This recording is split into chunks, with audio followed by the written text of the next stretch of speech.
தேவேந்திரனுடைய மனைவி பேர் இந்திராணி. அவங்க ஒரு கிளி வளர்த்தாங்க. அந்த கிளி வந்து ரொம்ப சாகுற தருவாயில இருந்தான்.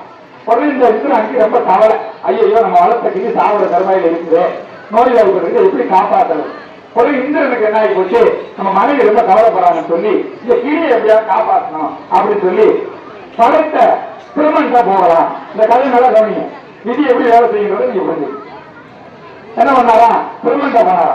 பிரம்மன் சொன்னாரா, நான் படைக்கிறதோட என் வேலை முடிஞ்சிருச்சுப்பான், அதுக்கப்புறம் உன் கரும வேலை நான் யாரையும் ஒண்ணும் பண்ண முடியாது, படைக்கிறதோட என் வேலை முடிஞ்சிருச்சு. நான் வேணா நீ என்ன பண்ண, காக்கிற திருமால்கிட்ட போ ஆகுனா. திருமால்கிட்ட போனாங்களா. திருமால்கிட்ட போய் என்ன சொன்னாரா, காக்கிறது ஏன் வேலை, ஆனா உயிரை எடுக்கிறது ஏன் வேலை இல்ல, யமதர்மனுடைய வேலை, வாங்க யமதர்மன்ட்ட போறாங்க. பிரம்மா, இந்திரன், திருமா எல்லாரும் சேர்ந்து யமதர்மன்ட்ட போனாங்களா. யமதர்மன் என்ன பண்ணாரா, இந்த ரூம்ல அந்த கிளியுடைய ஓலை இருக்கு, ஓலை எழுதி வந்த ஓலை இருக்கு, நம்ம எல்லாரும் போய் பார்ப்போம். ஓலை இருந்தா கிளி பொழைச்சுக்கலாம், ஓலை இல்லைன்னா எல்லாரும் போராடுமா.